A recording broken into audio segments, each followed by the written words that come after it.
I bought a house without telling my husband, then found out he'd promised it to his mother when she showed up with her bags packed to move in. Welcome back to another episode of Story Threads Podcast. My name is Emma, and today I'm here with Lauren, who came all the way from Portland, Oregon to share today's absolutely unbelievable story.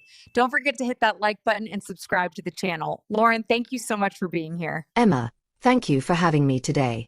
Girl, I still get chills thinking about this. So picture this. I'm standing in my brand new kitchen, keys still warm in my hand from the realtor, and I'm calling my husband David to surprise him with the news that I just bought us our dream house. 3 bedrooms, 2 baths, perfect neighborhood, everything we talked about for years. And when he picks up, instead of excitement, there's this long, weird silence.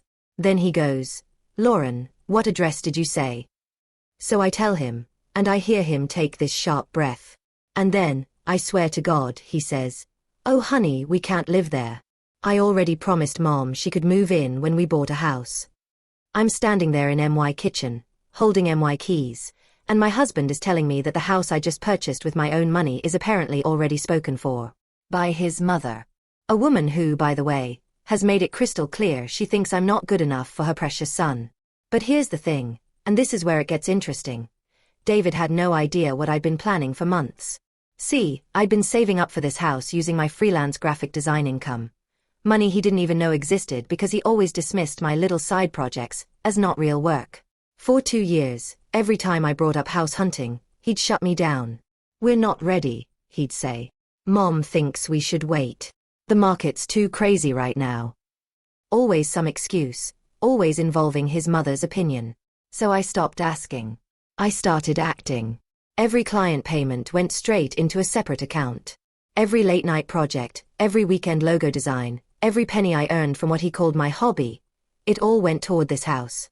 The day I signed those papers, I felt this incredible rush of independence. Like I was finally taking control of our future. And for exactly 3 hours, I was the happiest I'd been in years. Then came that phone call.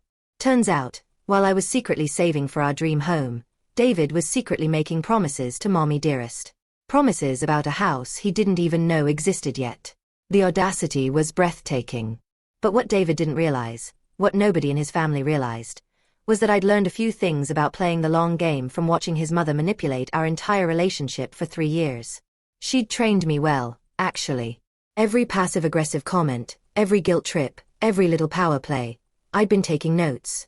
And when I hung up that phone, standing in the kitchen of the house that was 100% mine, I wasn't angry. I was calculating. Because if David thought he could just hand over my house to his mother without even consulting me, well, he was about to learn exactly what kind of woman he'd been underestimating all this time. The really beautiful part? I already had everything I needed to make this interesting. Legal documents, financial records, and most importantly, a plan that was about to turn his mother's dream of playing house into her worst nightmare. So let me paint you a picture of David's mother, Patricia. This woman has spent 3 years systematically trying to prove I'm not worthy of her son. Every family dinner, every holiday, every casual visit, she'd find some way to remind me that I wasn't quite measuring up to her standards. Like this one time, she came over unannounced while I was working on a logo design for a local bakery. I had my laptop open, sketches spread across our dining table, really focused and in the zone. And she just walks in. David gave her a key, of course, and goes, "Oh honey, are you still playing around with your little computer drawings?" Playing around. 3 years into building my freelance business, and she called it playing around. But here's the thing about Patricia, she's not just dismissive, she's strategic. Every comment is calculated to chip away at your confidence while maintaining plausible deniability.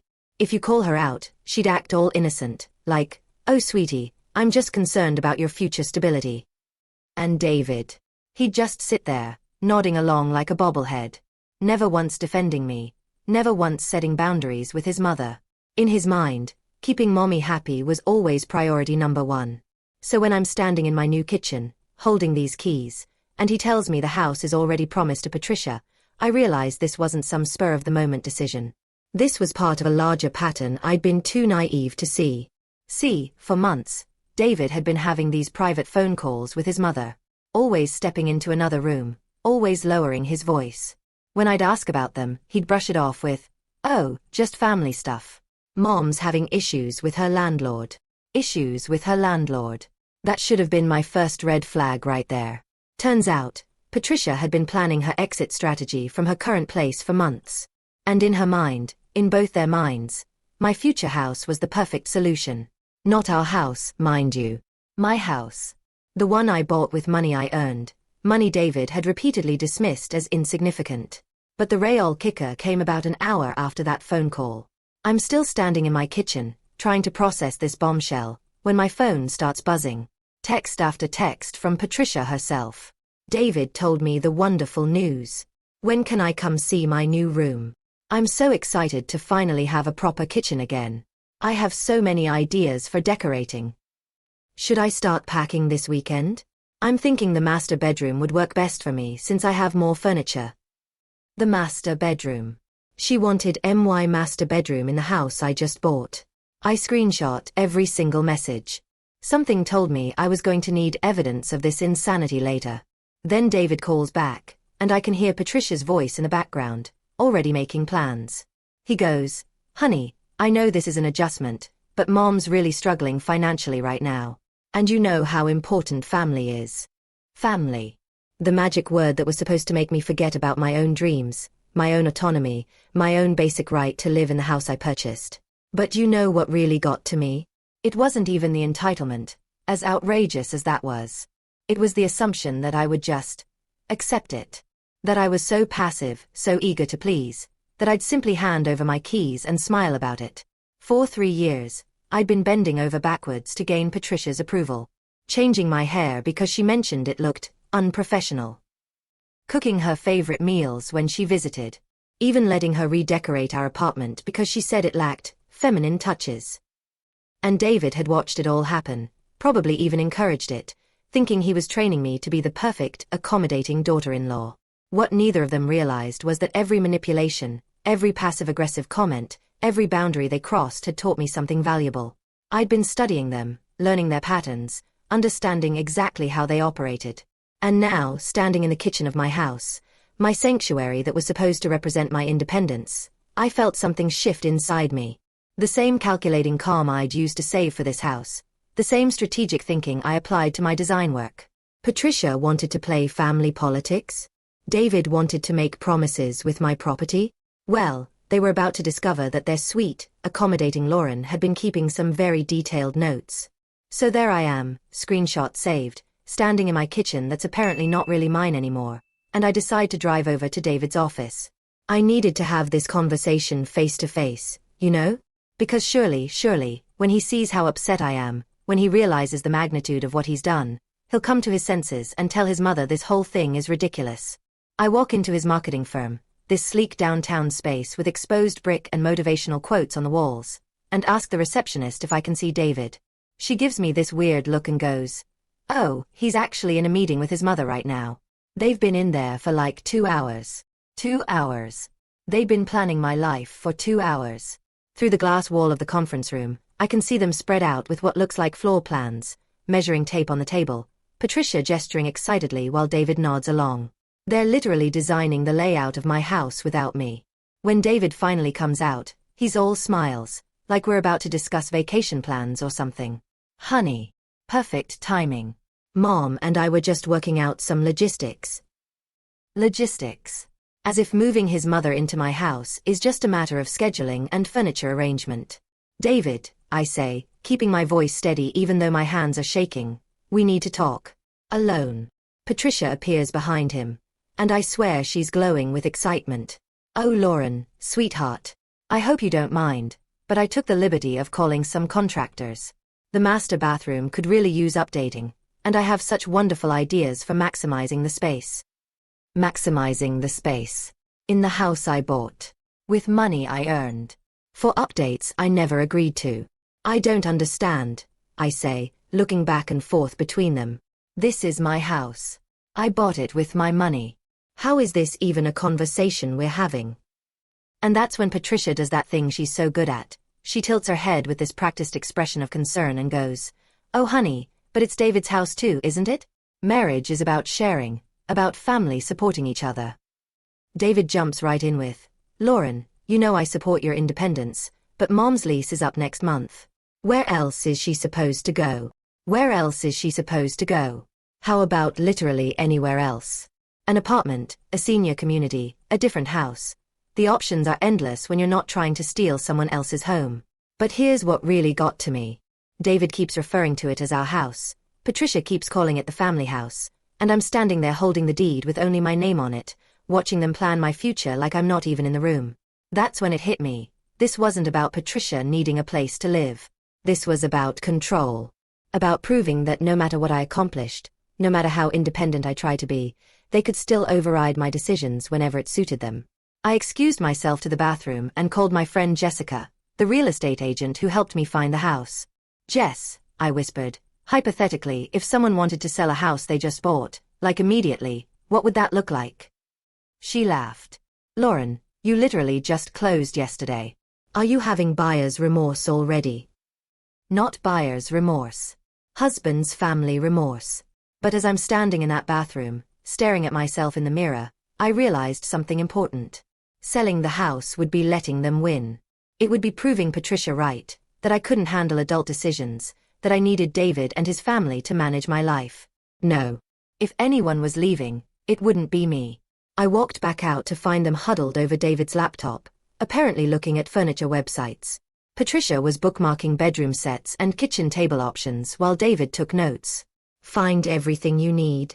David asks, not even looking up. "Actually, yes," I say. "I found exactly what I need." See, here's the thing about being underestimated your whole life. People stop paying attention to what you're actually capable of. For 3 years, I'd been the quiet, accommodating girlfriend, then wife. The one who smiled politely at family dinners, who never caused drama, who bent over backwards to keep everyone happy. But what they didn't realize was that all that bending and accommodating had taught me to be incredibly observant. I knew Patricia's weaknesses, her insecurities, her financial situation better than David did. I knew which buttons to push and exactly how much pressure it would take. David's always been careless with information. He leaves his laptop open, talks on speakerphone, assumes I'm not paying attention when he's discussing business or family matters. 4 years, I'd absorbed all of this information passively, not thinking I'd ever need it. Well, guess what? I needed it now. That evening, I did something I'd never done before. Instead of trying to reason with David, instead of appealing to his sense of fairness or our marriage vows, I started researching. Not houses or apartments or storage units. I started researching Patricia. Her financial history, her previous rental situations, her relationships with other family members. Social media posts going back years, public records, even customer reviews from her brief stint running a catering business that folded spectacularly in 2019. What I found was illuminating. Patricia wasn't just manipulative. She was a serial boundary crosser with a pattern of wearing out her welcome. David's aunt had mentioned in passing that Patricia had stayed with them for 6 months a few years back. His cousin had made jokes about Patricia's extended visits that always seemed to coincide with her lease renewals. She'd been doing this for years, using family obligations and sob stories to avoid taking responsibility for her own housing situation. And David, sweet, naive David, had no idea he was being played by a woman who'd perfected the art of the guilt trip decades before he was born. But here's the really interesting part. While researching Patricia's catering business failure, I discovered she owed money. Not just credit card debt or back rent. Serious money to serious people. Vendors, caterers, even a few clients who'd paid deposits for events that never happened. Patricia wasn't just looking for free housing. She was looking for a place to hide.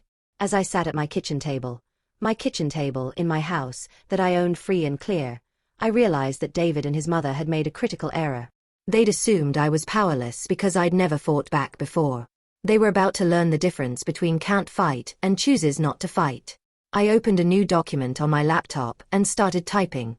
Not an angry letter or an ultimatum, something much more strategic. A timeline of Patricia's financial obligations, her pattern of exploiting family members, and most importantly, a detailed breakdown of exactly why moving in with us would be the worst possible decision for everyone involved. But I wasn't going to show it to David. Not yet. First, I was going to let them think they'd won. Let them make their plans, order their furniture, maybe even start packing Patricia's things. Let them get comfortable with the idea that they'd successfully steamrolled over my objections.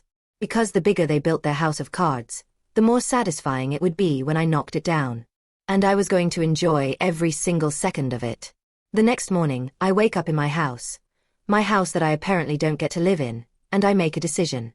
Instead of calling David to continue our argument, instead of trying to reason with Patricia, I'm going to let them think they've won.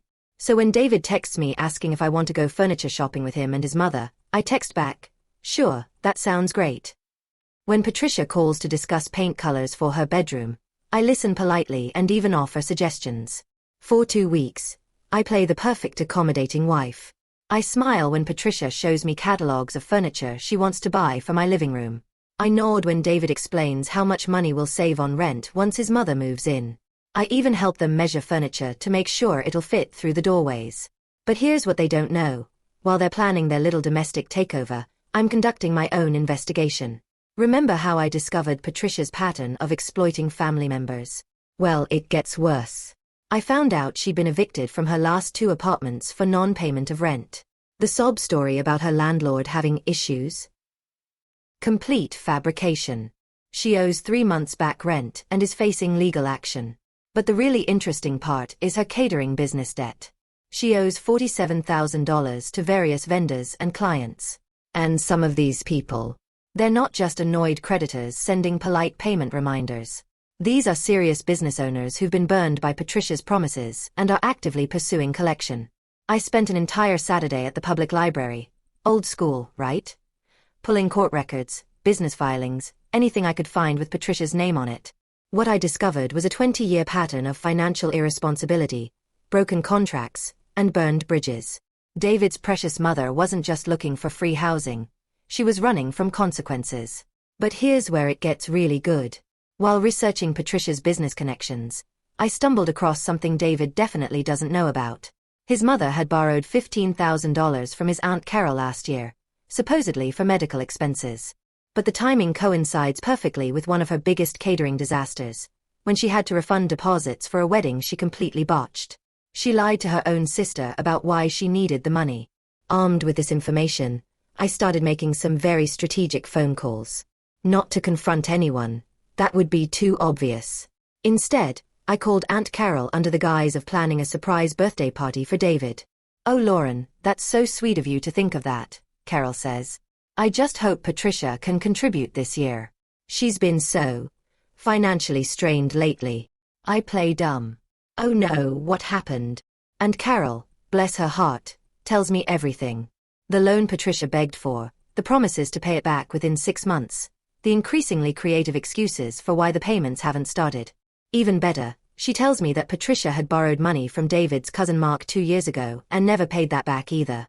David has no idea his mother has been systematically borrowing money from his entire family, lying about the reasons, and never paying anyone back. In his mind, she's just a sweet older woman who's fallen on hard times. By the time I hang up with Carol, I have enough ammunition to blow up Patricia's entire victim narrative. But I don't use it yet. Instead, I keep playing the role of the supportive daughter-in-law while quietly gathering more evidence. The breakthrough comes when I'm helping Patricia pack up her current apartment.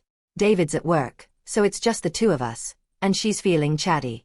She starts complaining about her previous landlords, her former business partners, even some of her old clients. "People just don't understand how hard it is to run a business," she says, taping up a box of kitchen supplies. "They expect everything to be perfect right away, no room for mistakes." Mistakes. That's what she calls taking deposits for events and then not showing up. That's what she calls promising her sister medical expenses and spending the money on business debt. But the real moment of clarity comes when she starts talking about her plans for my house. "You know, Lauren, I've been thinking about turning that 3rd bedroom into a home office. I might start up the catering business again once I'm settled." She wants to run her failed business out of my house, using my address, my utilities, probably expecting me to co-sign for equipment loans or business licenses. That's when I realize this isn't just about free housing. Patricia sees my house as her opportunity to restart her life without taking responsibility for the mess she made of the previous one. And David, sweet naive David, has no idea his mother is planning to use our home as her personal financial recovery center. That evening, I sit down with my laptop and create what I call my Patricia portfolio. Every court document, every unpaid debt, every broken promise to family members, all organized chronologically with copies of supporting documents. But I also do something else. I research tenant rights in our state, specifically about what happens when someone moves into your home and then refuses to leave. What I discover makes my blood run cold. In our state, if someone establishes residency in your home, even without a formal lease, you have to go through the full eviction process to remove them. That means 30 days notice, court filings, potentially months of legal battles. And during that entire time, they have the legal right to stay in your house. David and Patricia aren't just planning to move her in. They're planning to make it legally impossible for me to get her out. The next day, I do something that feels like crossing a line, but I'm past caring about lines at this point. I call a locksmith and have him change all the locks on my house. When David asks why, I tell him I'm worried about break-ins in the neighborhood. Technically true, since Patricia has been treating my house like it's already hers. But I also do something else. I install a security camera system. Nothing too obvious, just small cameras at all the entrances and in the main living areas. Patricia thinks she's moving into my house to live rent-free and restart her business. What she doesn't realize is that she's moving into a fully documented surveillance environment. Every conversation, every action, every attempt to establish permanent residency will be recorded. That weekend, David and Patricia show up with a U-Haul truck full of her belongings. As I'm watching them unload furniture I never agreed to, Patricia mentions casually that she's already changed her mailing address to my house and updated her driver's license. She's not just moving in, she's already laying legal groundwork to claim residency. Standing in my driveway, watching them carry her stuff into my house like they own the place, I make a decision. This stops now. Not in a few weeks when I've gathered more evidence. Not after trying to reason with them one more time. Now. I excuse myself to go inside and make a phone call that's going to change everything. Hi, this is Lauren. I'd like to schedule a consultation for tomorrow morning. Yes, it's about real estate law and tenant rights. And I need someone who specializes in cases involving family members. By the time I hang up, Patricia is rearranging my living room furniture and David is installing her television in what used to be my guest bedroom. They think they've won. They think sweet, accommodating Lauren has finally accepted her role as Patricia's unpaid landlord and personal rehabilitation center. What they don't know is that tomorrow morning, I'm meeting with a lawyer who's going to help me turn their victory into the biggest mistake of their lives. The lawyer consultation was exactly what I needed. Patricia had been right about one thing. Tenant law in our state is complicated. But what she didn't realize is that it works both ways. If someone can establish residency to make themselves hard to evict, they can also be prevented from establishing residency in the first place with the right legal framework. Within 24 hours, I had a restraining order based on Patricia's pattern of financial fraud against family members. Every unpaid debt, every broken promise to David's relatives, every lie about medical expenses, it all became evidence of her intent to exploit our household financially. But that was just the opening move. The real game began when I called Patricia's creditors. Not to pay her debts, hell no, but to inform them of her new address. See, when you owe $47,000 to various vendors and you've been dodging collection calls for months, having your creditors know exactly where to find you changes everything. By Wednesday morning, there were 3 different process servers at my door looking for Patricia. David answered, confused, as legal documents started piling up. Wage garnishment notices, court summons, demands for immediate payment. What is all this? He kept asking Patricia, but she'd gone completely silent. That chatty, planning-obsessed woman who'd spent 2 weeks rearranging my furniture suddenly had nothing to say. That's when I made my entrance. Oh, those are Patricia's business debts, I said casually, walking into my living room where they were both staring at the legal papers scattered across my coffee table. The catering company she ran into the ground? She never actually paid her vendors. David looked at me like I'd spoken in a foreign language. What are you talking about?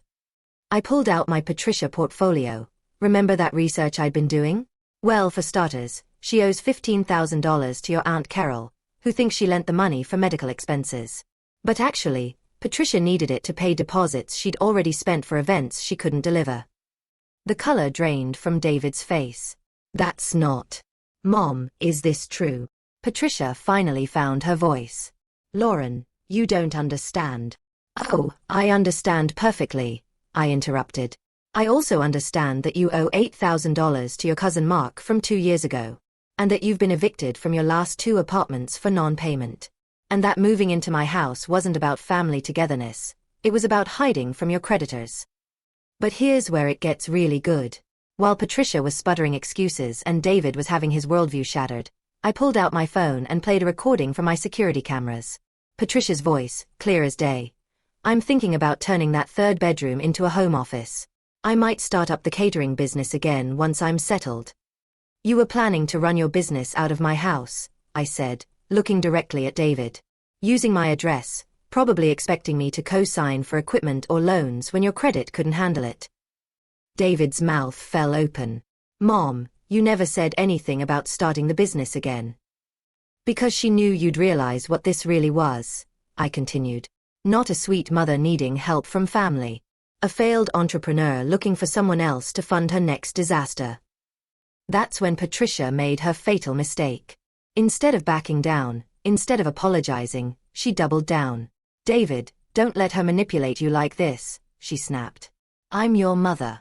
This house is as much yours as it is hers. Wrong thing to say. I walked to my kitchen, returning with a stack of documents. Actually, Patricia, this house belongs to me alone. Here's the deed. Notice only one name on it. Here are the bank records showing every payment came from my personal account. And here, I pulled out another folder, is documentation showing that I earned every penny through freelance work that David consistently dismissed as not real income. The room went dead silent except for the sound of Patricia shuffling through the papers, her confidence evaporating as she realized how thoroughly I'd documented everything. But the real moment of truth came when I looked at David and said, "You want to know the worst part? I would have been happy to help your mother if she'd been honest about her situation. If you'd both approached me as adults asking for assistance instead of trying to steal my house through manipulation." David finally found his voice. "Lauren, I didn't know about the debts. I thought she just needed." "You thought whatever she told you to think," I interrupted. "For 3 years, I've watched you choose her manipulation over our marriage. Every decision filtered through what mommy wants. Well, here's a decision that doesn't require her approval." I walked to the front door and opened it wide. "You both have 30 minutes to remove Patricia's belongings from my house. The restraining order goes into effect at 5 p.m. today, which means if she's on this property after that, she'll be arrested." Patricia's face went from pale to bright red. "You can't do this. David, don't let her." "Actually, I can do this. It's my house, purchased with my money, and I have legal documentation of your intent to defraud me financially." I handed David a copy of the restraining order. "Everything's spelled out here. Your mother has a pattern of exploiting family members financially, and I'm not going to be her next victim." That's when David did something that surprised me. Instead of defending his mother or trying to negotiate, he looked at her and asked, "Is it true about the money from Aunt Carol?" The silence stretched for 30 seconds before Patricia whispered, "I was going to pay her back." "With what money?" David's voice was getting louder. "If you can't afford your own rent, how are you planning to pay back $15,000? I watched my husband, my sweet, naive husband, finally start connecting the dots. 3 years of his mother's financial crises, her mysterious landlord problems, her need for family assistance that never seemed to end. "Oh my God," he said, sinking onto my couch. "You were never planning to pay anyone back. You were just going to keep borrowing and moving and expecting us to clean up your messes." Patricia tried one last manipulation. "David, honey, families support each other. That's what love means." But I had one final card to play. "Patricia, is love convincing your son to promise away his wife's house without her knowledge? Is love lying about medical expenses to borrow money from your sister? Is love planning to restart a failed business using someone else's address and credit?" The look on her face told me everything I needed to know. She'd been caught, completely and thoroughly, and there was no sweet story or guilt trip that could explain away the evidence. David stood up slowly, his face a mixture of anger and embarrassment. "Mom, you need to pack your things. Now."